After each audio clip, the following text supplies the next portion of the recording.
시편 23편은 다윗이 지은 시로 자신의 삶을 돌아보며 지은 회고시입니다. 이 회고시를 통해서 다윗은 자신을 인도하시고 보호하시는 하나님을 찬양하고 또 계속적으로 하나님께서 자신을 이끌어 주신다는 믿음을 고백합니다. 오늘 다윗은 자신을 인도하신 하나님을 목자라고 부르고 또 다윗 자신은 양으로 비유하고 있습니다.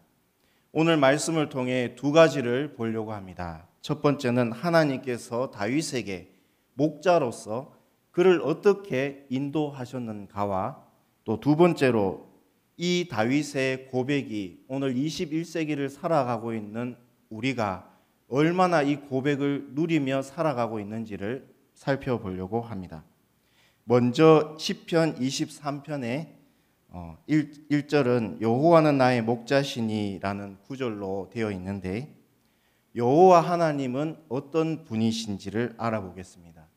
여호와 하나님은 우리와 비교할 수 없는 대상입니다. 하나님은 우리를 만드신 창조주시고 우리는 하나님의부터 만들어진 피조물입니다. 그래서 하나님은 창조주시고 우리는 피조물이고 그래서 우리는 하나님을 알 수 없고 또 다 이해할 수 없습니다. 그래서 한마디로 하나님께서는 초월자이십니다. 하나님은 무한하시고 그러나 우리는 유한하며 하나님은 영원하시지만 그러나 우리는 한계가 있습니다. 하나님은 초월자로서 전지하시고 전능하십니다. 하나님은 모르시는 것이 없으시며 또 모든 것을 다 아시는 분이십니다. 그런데 이 전지하신 것을 또한 만들어내십니다. 왜냐하면 하나님께서는 전능하시기 때문입니다. 하나님은 전지하시고 전능하시기 때문에 이 세상을 완벽하게 창조하셨습니다. 그런데 다윗은 이 여호와 하나님이 나의 목자라고 지금 고백하고 있습니다. 하나님을, 이 초월자 하나님을 나의 하나님으로 고백한 것입니다. 이것은 대단한 고백이고 대단한 사실입니다. 하나님을 나의 하나님으로 모신 사람이 창세기에 또 나오는데 노아의 장자 셈이 있습니다. 노아의 홍수가 대홍수가 다 정리되고 노아가 포도주를 마시고 취한 이후에 노아는 성령의 감동으로 자신의 세 아들 셈, 함, 야벳을 두고 예언하였습니다. 이 부분이 창세기 9장 26절과 27절에 나타나는데 셈의 하나님 여호와를 찬송하리로다. 가나안은 셈의 종이 되고 하나님이 야벳을 창대하게 하사 셈의 장막에 거하게 하시고 가나안은 그의 종이 되게 하시기를 원하노라. 노아는 자신의 장자 셈을 축복하는데 셈의 하나님 여호와를 찬송하리로라 라고 예언합니다. 그리고 가나안은 함의 아들인데 가나안은 셈의 종이 되고 라고 말씀합니다. 이 가나안의 자손들은 힘이 세고 용맹한 민족들입니다. 그런데 하나님을 소유한 셈에게 가나안이 종이 되는 것입니다. 노아의 셋째 아들 야벳에게는 창대케 하는 복을 주셨습니다. 그런데 그 다음 무엇이라고 말씀하시느냐 하면 이 창대케 되는 야벳이 셈의 장막에 거하게 된다고 예언합니다. 노아의 세 아들은 동일선상에서 있지만 하나님이 누구의 하나님이 되는가에 따라 그들의 삶은 어마어마한 차이가 있습니다.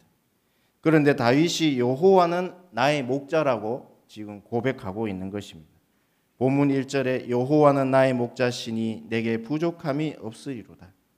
다윗은 하나님이 자신의 목자가 되셔서 어마어마한 큰 복을 받은 사람입니다. 그의 인생은 이미 성공한 인생입니다.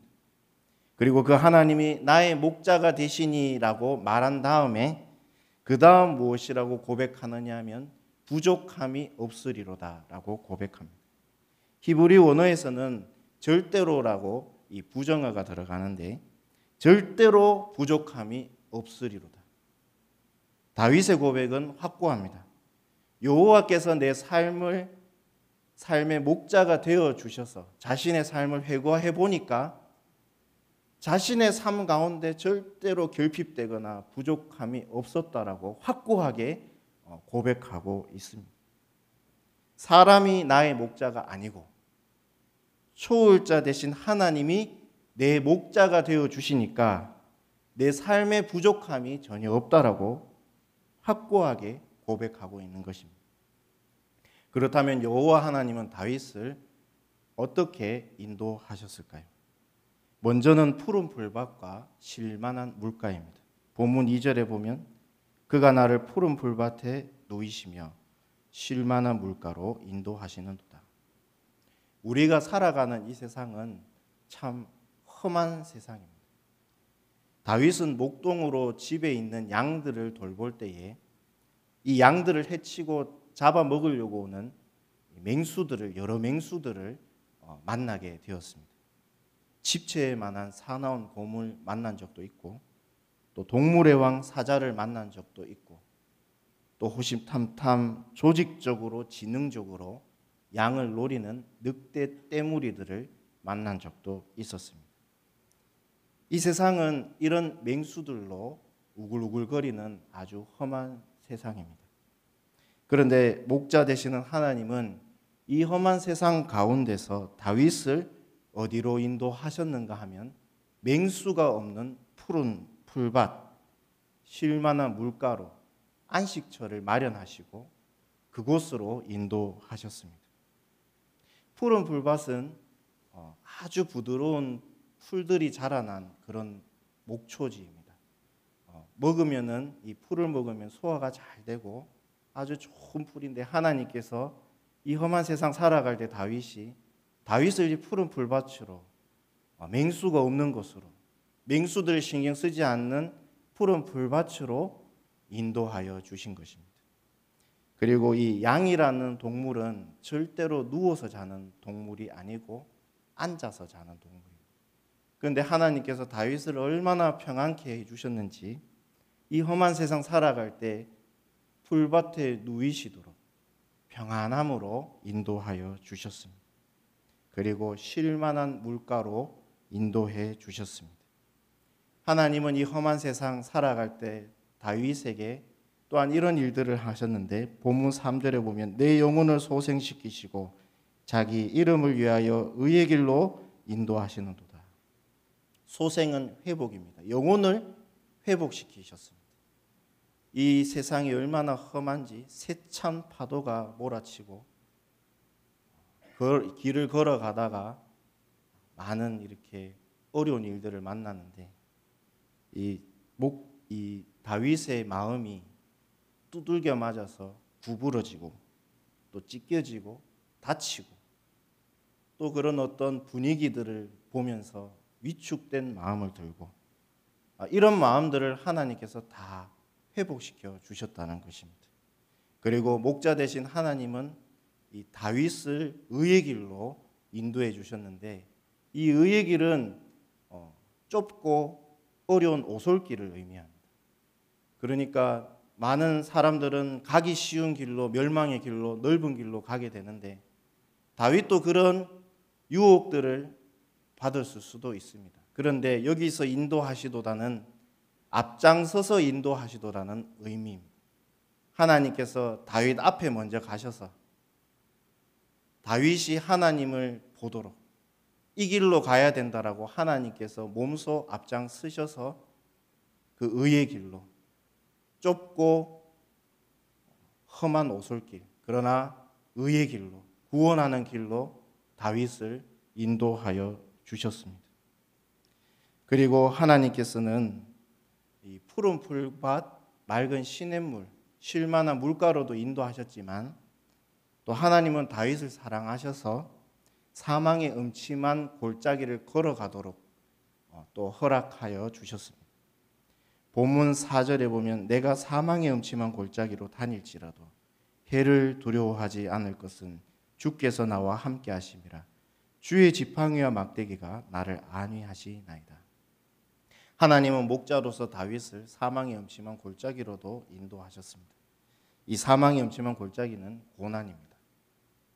이 세상을 창조하신 하나님은 우리를 평안하게도 그리고 고난의 길도 가도록, 고난의 터널도 걸어가도록 우리 인생을 그렇게 설계하셨습니다. 왜 고난을 주시는가 하면 우리를 성화시키기 위해서, 우리를 하나님을 닮도록 하기 위해서, 우리를 예수님을 닮도록 하기 위해서 이 고난을 허락해 주셨습니다. 우리는 죄성을 가지고 있기 때문에 계속 평안하면 우리가 죄를 따라가게 됩니다. 침상에서 죄를 생각하게 되고 걸어가면서 죄를 생각하게 되고 점점 죄를 생각하게 되는데, 하나님께서 우리 고난의 힘든 고난의 길로 가게 하시면 힘들면 죄 생각이 잘 나지 않습니다. 그래서 또 하나님을 의지하게 되고 또 하나님께 부르짖게 되고, 그러면서 우리의 삶이 고난의 터널을 걸어갈 때에 성화되기 시작합니다. 다윗도 사망의 음침한 골짜기를 여러 번 만났습니다. 목숨이 위태로운 그런 골짜기를 여러 번 만났습니다. 그런데 그때 다윗이 그 음침한 골짜기를 걸어가면서 느낀 것은 하나님께서, 나의 목자 되시는 하나님께서 자신과 함께 있음을 깨달았습니다. 이런 음침한 골짜기들이 여러 곳을 지났는데 한 세 가지를 저는 뽑아봤습니다. 첫 번째는 셀라 하마느곳이라는 곳입니다. 이것을 이제 다윗이 음침한 골짜기로 저는 보았는데, 사울은 다윗의 생명을 빼앗으려고 눈에 불을 켜고 잡으려고 많은 노력을 했습니다. 사울의 손에 잡히면 다윗은 그냥 죽는 것입니다. 그러다가 이곳저곳 잘 도망다니고 그랬었는데 마온 광야라는 곳에서 이 다윗이 한번 옴짝달싹 못하도록 포위된 적이 있었습니다. 그래서 다윗이 그곳에서 포위되어서 빠져나가지 못하니까 다윗이 한 행동이 뭐냐면 그 마온 광야에 있는 바위 틈에 다윗이 거기에 숨었습니다. 다윗이 할 수 있는 것이라고는 그 행동밖에 없었습니다. 그러나 이제 시간이 다가오면서 포위망이 좁혀지면서 아무리 그 바위 틈에 숨어 있더라도 이제 다윗은 사울에게 발각되고 이제 죽게 되었습니다. 그래서 이제 다윗을 잡을 때가 다 됐는데, 이제 잡으면 되는데 갑자기 이스라엘에서 비보가 찾아옵니다. 소식이 오는데 지금 블레셋이 갑자기 이스라엘 땅으로 지금 공격해 들어오고 있습니다. 이 소식을 듣고 사울은 급하게 말머리를 돌릴 수밖에 없었습니다.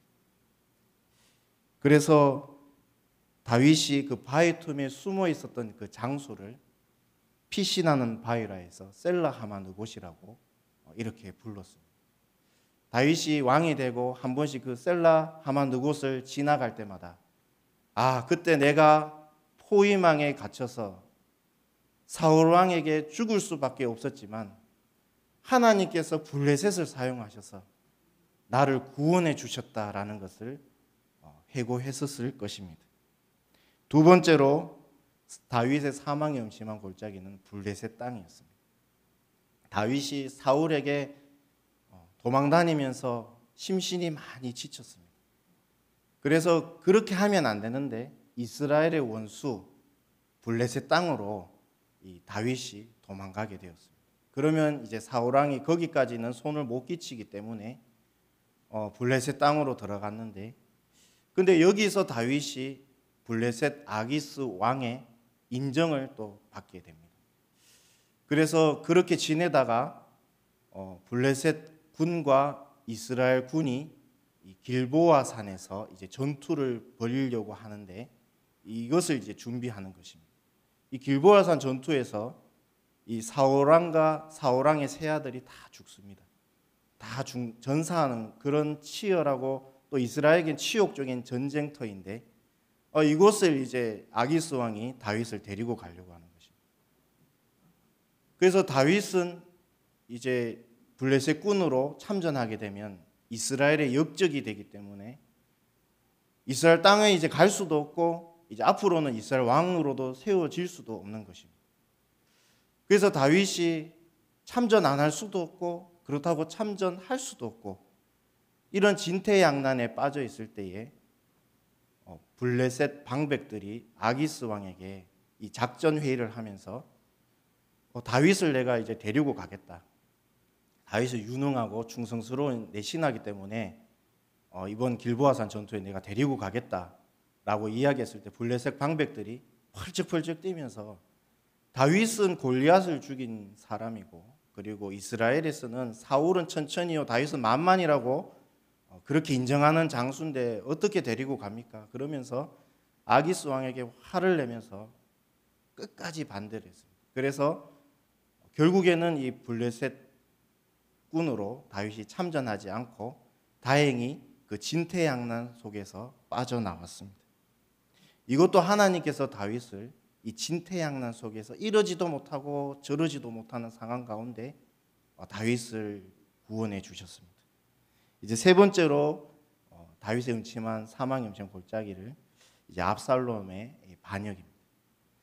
시간이 지나서 다윗이 이제 왕이 되고 중년이 되고 이제 자신의 아들 중에 압살롬이라는 왕자가 있었는데 장성해서 이 왕이 되려고 했습니다. 그래서 2년여간의 준비를 다 끝내고 그 다음에 이제 다윗에게 반기를 들었는데, 근데 이 반역은 100% 압살롬이 승리하는 100% 성공하는 그런 반역이었습니다.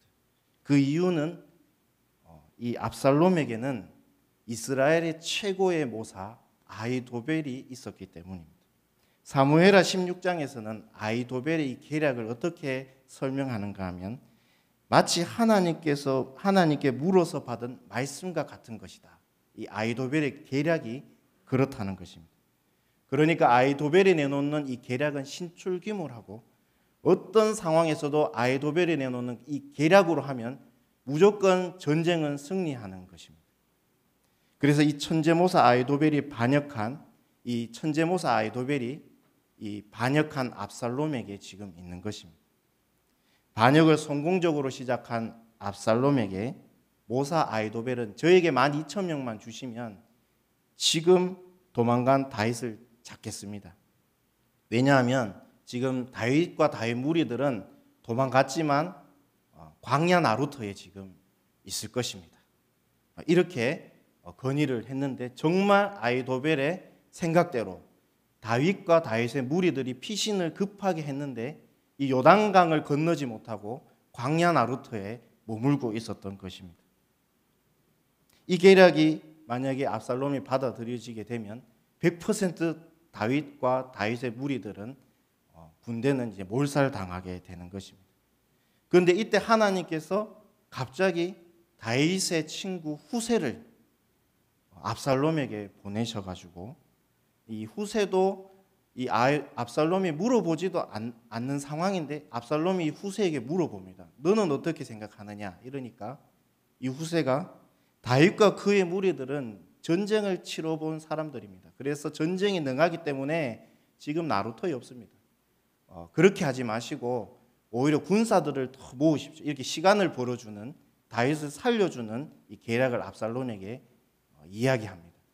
그런데 이 압살롬이 신기하게도 이 천재모사 아히도벨의 계략을 따르지 않고 아히도벨보다 급이 낮은 이 후세의 계략을 따르고 거기 있던 주변의 사람들도 아히도벨보다는 후세의 전략이 맞다라고 하면서 그렇게 시간을 벌려주게 되므로 다윗과 다윗의 무리들은 살아서 다시금 군대를 정비해서 압살롬의 이 반역을 잠재워 버렸습니다. 정말 구사일생으로 다윗은 살아난 것입니다. 이것도 하나님께서 다윗과 함께 해 주셨기 때문입니다.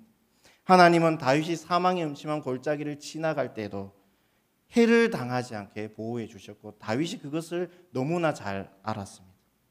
왜냐하면 하나님은 다윗에게 목자가 되어 주셨기 때문입니다. 그래서 다윗은 자신의 삶을 살아가면서 위기 가운데 망하지 않고 해를 받지 않은 이유가 자신이 잘나서가 아니라 주께서 나와 함께 하신다라고 고백하게 된 것입니다. 주께서 나와 함께 하시는 것을 두 글자로 하면 형통입니다. 형통. 일이 다 풀리고 일이 잘 해결되는 것도 형통이지만 더 깊은 의미는 뭐냐면 어떤 상황에서도 하나님이 나와 함께 하시는 그 자체가 바로 형통인 것입니다. 저는 오늘 말씀을 준비하며 지금 21세기를 살아가고 있는 하나님의 자녀들, 성도들은 다윗이 고백한 여호와는 나의 목자시니라는 이 사실을 삶 속에서 저도 포함해서 그것을 누리고 있는지 한번 생각해 보려고 합니다. 세상 사람들은 초월자 대신 하나님을 모릅니다. 그렇다고 하나님은 눈에 보이시지 않는 영이시기 때문에 세상 사람들은 알 수도 없습니다. 그렇기 때문에 눈에 보이는 것이 굉장히 중요합니다. 그리고 이 눈에 보이는 것에 따라 행복의 척도를 나누고 사람들의 등급을 매깁니다. 이것을 네 글자로 하면은 세상 가치라고 합니다. 이 세상 가치를 다른 말로 하면 이 세상 자랑이라고 합니다. 세상 가치는 사람들에게 두 가지를 줍니다. 한 가지는 우월감을 주고 또 한 가지는 열등감을 줍니다. 다른 사람보다 내가 큰 것을 가지면 우월감을 가지고 내가 다른 사람보다 작은 것을 가지면 열등감을 가집니다. 세상은 이 두 가지로 지금 움직여지고 있습니다. 그래서 이 세상은 큰 집, 큰 차, 높은 학벌을 가지면 이제 소위 성공했다라고 하고 작은 집, 작은 차, 낮은 학벌을 가지면 소위 성공하지 못했다라고 평가합니다. 왜냐하면 하나님을 모르기 때문입니다. 그런데 문제는 세상 사람들은 하나님을 모르기 때문에 어쩔 수 없지만 예수님을 믿는 성도가 이 가치관을 가지고 살아가면 이것이 큰 문제라는 것입니다. 우리는 이 세상을 만드시고 초월하신 초월자신 여호와 하나님을 믿고 있습니다. 세상 가치는 절대로 우리에게 만족감 주지도 못하고 행복하게 하지도 못합니다. 왜냐하면 큰 것을 내가 가지고 소유하고 있어도 결국 시간이 지나가면 나보다 더 큰 것을, 나보다 더 많은 것을, 나보다 더 높은 것을 가진 사람이 내 앞에 등장하기 때문입니다. 그러면 또 나는 열등감에 빠지게 되는 것입니다. 제가 여름에 아내와 아이를 데리고 어떤 곳을 이제 방문하게 됐는데 무엇을 보려고 방문하게 됐습니다. 그곳에 주차 공간이 꽤 많아가지고 주차장에 주차를 하고 이 관람을 잘하고 이제 나왔습니다. 나와서 이제 다른 곳으로 가려고 했는데 차 안이 좀 많이 더러워가지고 주차장에 사람들도 없고 해서 차문 네 짝을 다 열고 환기도 시키고 그곳에서 이제 청소를 하고 있었습니다. 아내는 밖에 나가 있고 제 아이는 이제 카시트에 앉아서 이렇게 청소하는 저를 보고 있었어요. 그렇게 이제 청소하는 와중에 갑자기 크고 흰 외제차가 제 옆에 이제 주차를 하게 되었습니다. 주차를 하는데 이 차 주인도 이제 좀 쉬려고 그랬는지 그 큰 흰 차 외제차에 내려가지고 앞쪽에 양 창문은 열어놓고 뒤쪽에 이제 차문을 두 짝을 열어놨는데 거기에 이제 청소하다 저도 궁금하니 보니까 제 아이 또래가 카시트에 거기에 앉아 있는 겁니다. 그 자녀인 것 같은데 그리고 그 차 주인이 그 아이 옆에 이렇게 앉았습니다. 쉬려고. 그런데 제가 청소하다가 그 차 주인과 제 눈이 딱 마주쳤습니다. 마주쳤는데 이상한 감정이 이제 들기 시작했습니다. 저는 이제 차에 대한 관심이 많이 없습니다. 그래서 이제 좋은 차를 봐도 그리고 좋은 차를 누가 가지고 와서 저를 태워도 저는 사실 차에 대한 관심이 많이 없기 때문에 마음이 그리 동하지 않습니다.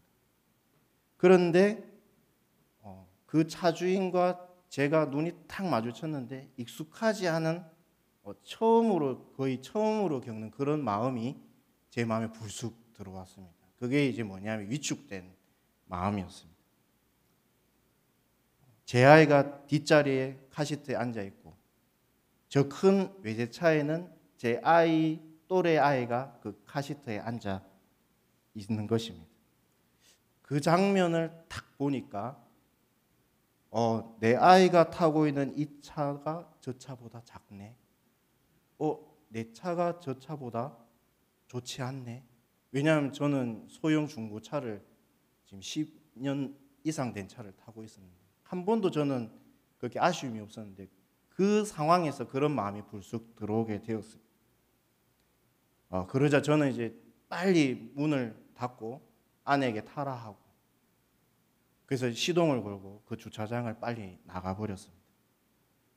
시간이 지나서 저는 그때 그 상황을 다시 한번 돌려봤습니다. 왜냐하면 거의 처음 겪고 익숙지 않은 감정이 왜 나한테 들어왔는가, 왜 위축된 마음이 내 마음에 들어왔는가를 이렇게 다시 한번 복기를 해봤습니다.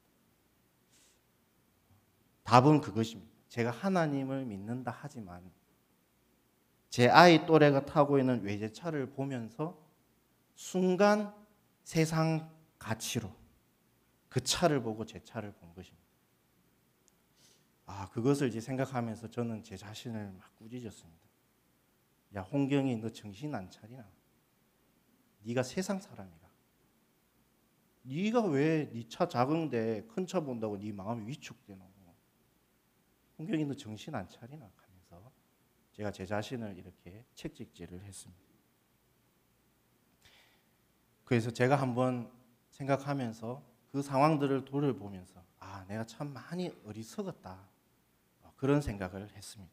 시간이 지나서 제 아내와 이렇게 가면서 제가 아이를 안고 걸어가다가 예전에 제가 봤던 크고 흰 외제차보다 더 크고 광택이 아주 잘 된 큰 벤츠가 비슷한 상황으로 이렇게 있었습니다. 그런데 그 차가 또 뒤쪽에 있는 문 양쪽을 또 다 열고 있는 것입니다. 그런데 거기에 또 예쁜 여자아이가 카시트에 딱 앉아 있는데 제가 그 차를 보면서 차 크다, 오, 차 크네, 차 벤츠네, 그러고 끝이 났습니다. 위축된 마음이 전혀 들지 않았습니다. 이것을 보면서 내가 세상 가치로 차를 안 보는구나, 그러면서 다행으로 생각했습니다. 하나님을 믿는 성도가 하나님의 자녀로서 이 세상에서 부족함 없이 살아가려면 조금 더 큰 집, 조금 더 큰 차, 조금 더 높은 학벌을 삶의 목적으로 살아가는 것이 아니고 여호와는 나의 목자신이라는 것을 믿을 때에 세상에 줄 수 없는 만족함을 얻게 되는 것입니다. 하나님을 내 인생의 목적, 소망으로 바라볼 때 이 험한 세상 평안한 마음을 얻을 수 있고 마음에 혹시 상처를 받더라도 금방 회복될 수 있는 것입니다. 하나님께서 조금 더 큰 집, 하나님께서 나에게 조금 더 큰 차, 하나님께서 나에게 조금 더 높은 학벌을 주시면 그것을 감사히 받고 누리면 됩니다. 그리고 주신 목적은 그것을 가지고 하나님 영광을 위해서 주신 것이기 때문에 그 목적에 맞게 감사히 받고 그것을 그렇게 사용하면 되는데, 그 보이는 것을 삶의 성공의 잣대로 이제 삼으면 반드시 마음의 세상 가치, 우월감과 열등감을 가지게 되는 것입니다. 눈으로 성경을 읽고 귀로 말씀을 듣더라도 내 안에 세상 가치, 세상 자랑 못 버리면 예수님 믿어도 내 마음은 힘듭니다.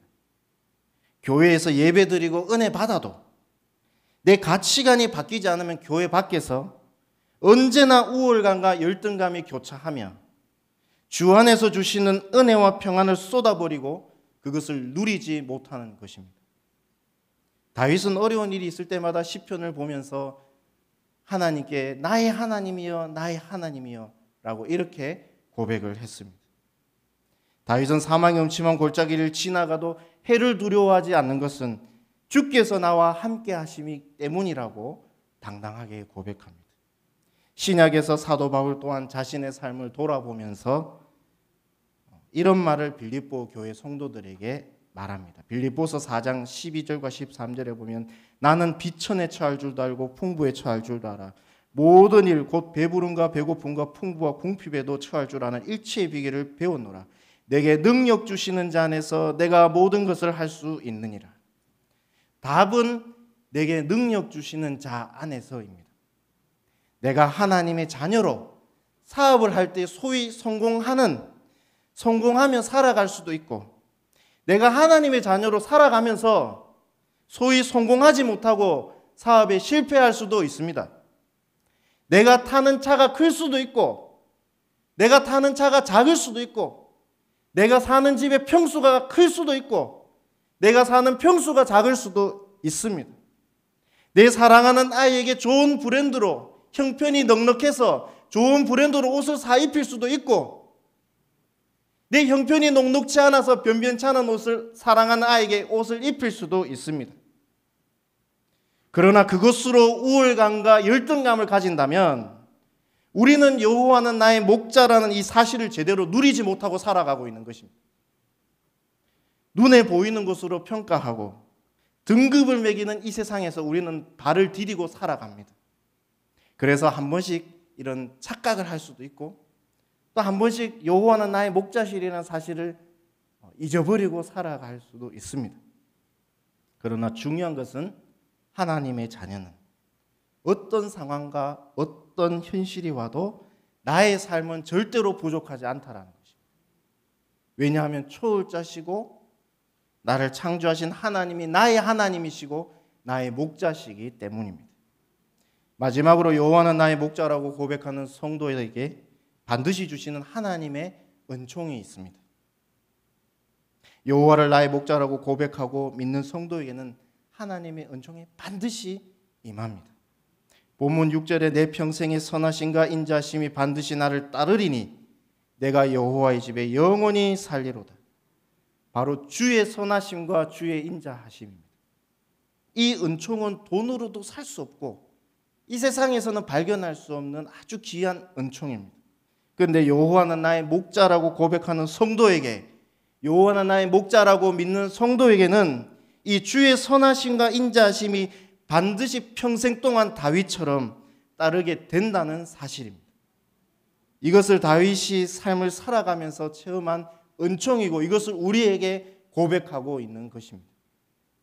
앞으로 저와 여러분 모두가 다윗처럼 여호와는 나의 목자시니라는 이 말씀을 믿어서 절대로 부족한 삶을 살아가며, 부족함 없는 삶을 살아가며 이 험한 세상을 살아가는 동안에 내 평생에 주의 선하심과 인자하심을 누리며 살아가시기를 예수님의 이름으로 축복합니다. 아멘. 기도하시겠습니다.